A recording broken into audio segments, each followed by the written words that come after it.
So ఇంకొన్ని గంటల్లోనే we are going to enter into 2025.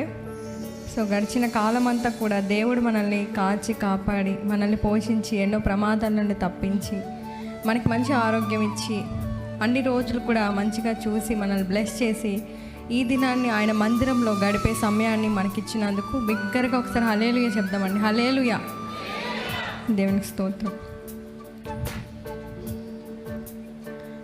మనం ఈ ఇయర్ చాలామంది కూడా ప్రతి ఇయర్ కూడా ఎండింగ్ అవ్వగానే అవుతుంది అనగానే చాలా రెజల్యూషన్స్ తీసేసుకుంటాం కదండి. చాలా అనుకుంటాము, ఈ ఇయర్ అంతా టైం వేస్ట్ చేసేసాము, నెక్స్ట్ ఇయర్ మాత్రం టైం వేస్ట్ చేయకూడదు, ఇయర్ అంతా బాగా ఫుడ్ తినేసాము, నెక్స్ట్ ఇయర్ మాత్రం బాగా సన్నగా అయిపోవాలి, ఇలాంటి కొన్ని తీసుకుంటాం కదా. జిమ్కి వెళ్ళలేని వాళ్ళు జిమ్కి వెళ్ళాలి, ఇలాంటి చాలా మనం రెజల్యూషన్స్ తీసుకుంటాము. ఇందులో ఎక్కడైనా దేవుడు అనే మాట కనిపించిందా అండి? ఎక్కడా లేదు. ఇవన్నీ మనకి శరీరానికి కదా. మరి ఆత్మకి కావాల్సిన రెజల్యూషన్స్ ఏంటి? మరి ఖచ్చితంగా ఆత్మని మనం ఎలాగైతే శరీరాన్ని బలపరుచుకుంటాం, ఆత్మని కూడా అదే రీతిలో మనం బలపరుచుకోవాలంట. హల్లెలూయా. అలాగే మనం తీసుకున్న ఏవైతే వాగ్దానాలు ఉంటాయో ప్రతి దాన్ని కూడా దేవునిలో అయితే మన ఒకవేళ బైబిల్ చదవకపోతే ఈ ఇయర్ నుండి నేను బైబిల్ చదవడం స్టార్ట్ చేస్తాను, ప్రార్థనలో దేవునితో ఇంకా ఎక్కువ కనెక్షన్, ఎక్కువ ట్యూనింగ్ అవుతాను దేవునితో అనే నిర్ణయాలు తీసుకున్నప్పుడు దాని మీద కట్టుబడి మనం ఉండాలంట. ఒకరోజు ఒక పర్సన్ కూడా, ఒక చిన్న బాబు వాళ్ళ డాడీ దగ్గరికి వెళ్ళి అడుగుతాడు, డాడీ ఈరోజు న్యూ ఇయర్ కదా, మరి ఏం తీసుకుంటున్నావు, ప్రామిస్ ఏం చేస్తున్నావు, ఏం రెజల్యూషన్స్ తీసుకుంటున్నావు అన్నప్పుడు ఆ తండ్రి ఏమంటారు తెలుసా అండి? నేనైతే ఈ కొత్త సంవత్సరం నుండి మీతో ఎక్కువ సమయాన్ని నేను గడపాలనుకుంటున్నాను, సో ఇయర్ నుండి గడుపుతాను అనేసి అంటాడు. అదే మాట ఈ కొడుకు చాలా సంతోషపడి వాళ్ళ తల్లి దగ్గరికి వెళ్ళి చెప్తాడు, అమ్మ నాన్న మనతో సమయం గడుపుతాడంట, ఓన్లీ ఉద్యోగంతోనే కాదు మాతో కూడా గడుపుతాడంట అని చెప్పి అనగానే అప్పుడు వాళ్ళ వైఫ్ ఏమంట తెలుసా అండి? నాన్న ఈ ఒక 25 సంవత్సరాల్లో కూడా ఏ రోజు మాతో గడిపిందే లేదు. అతను తీసుకున్నాడు ప్రామిస్, కానీ దాన్ని నిలబెట్టుకున్నాడా? లేదు, అది అతను చేయలేదు.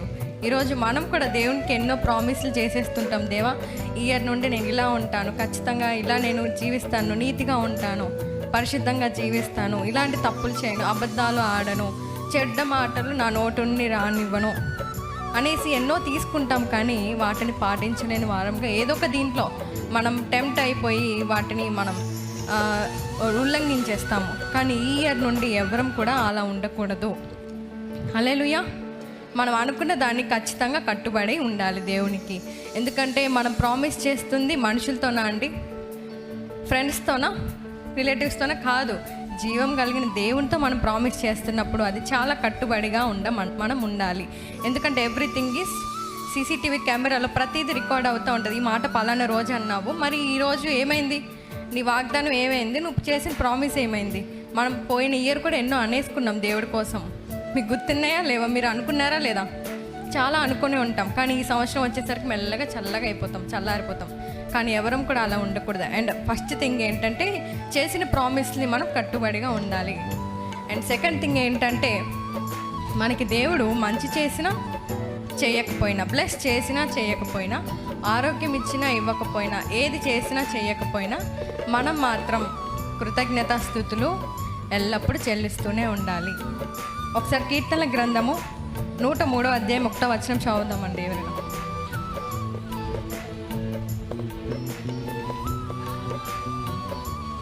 నా ప్రాణమా యెహోవాను సన్నుతించుము, నా అంతరంగమున్న సమస్తమా ఆయన పరిశుద్ధ నామమును సన్నుతించుము. హల్లెలూయా. నిరంతరం మనం ఆయనని ఆయన స్తుతిస్తూనే ఉండాలి. ఎలా ఉన్నా చాలామంది ఉంటారు, దేవుడు నాకు మేలు చేయలేదు, నేను ఎందుకు స్తుతించాలి, దేవుడు నాకు ఫలానది నేను అనుకున్నది చేయలేదు, నేను ఎందుకు అసలు దేవుడితో ఉండాలి అనుకుంటాం. కానీ ఆయన మనకు ఊపిరిచ్చిందే ఎక్కువ. ఈరోజు మనం ఇక్కడ ఉన్నామంటే పోయిన సంవత్సరం ఎంతోమంది ఉంటారు, కానీ ఇయర్ ఎండింగ్ వరకు వాళ్ళు లేరు ఇప్పుడు. అవునా కాదు? ఎంతోమంది వెళ్ళిపోయారు, గతించిపోయారు. ఈ దినాన్ని చూడలేని వాళ్ళు ఎంతోమంది ఉన్నారు.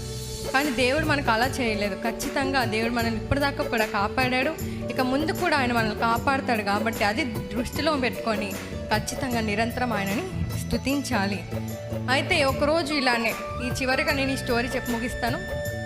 ఒక గొప్ప దైవజనుడు ఒక టెస్టిమనీ చెప్తాడనమాట. ఆ టెస్టిమనీ ఏంటంటే, మేము సేవ స్టార్ట్ చేసినప్పుడు కనీసం మా దగ్గర ఏమీ ఉండేవి కాదు, మా కుటుంబం ఎలా పోషిస్తాం అనేది కూడా మేము ఆలోచించలేదు.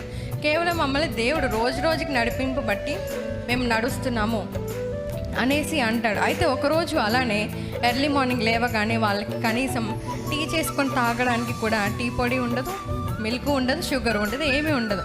అయితే అతను అప్పుడే ఒక బైబిల్లో వర్స్ చదువుతాడనమాట. అదే మత్తయి సువార్తలో మనకు అందరికీ తెలిసిందే, 2 రొట్టెలు 5 రొట్టెలు 2 చేపలు కదా.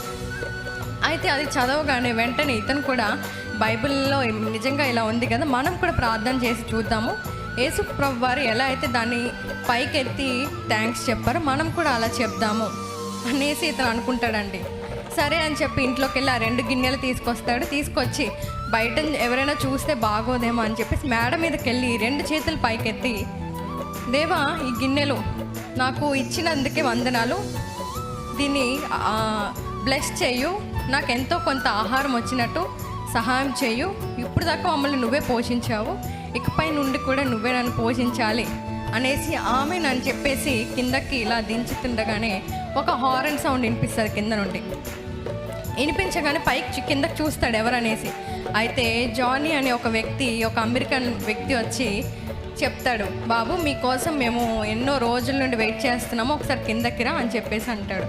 వెంటనే వాళ్ళు కిందకి వెళ్ళగానే అతను అంటాడు, మీకు నేను కొంచెం కానుక ఇవ్వాలనుకుంటున్నాను, దేవుడు నాతో మాట్లాడాడు అంటాడు. హల్లెలూయా.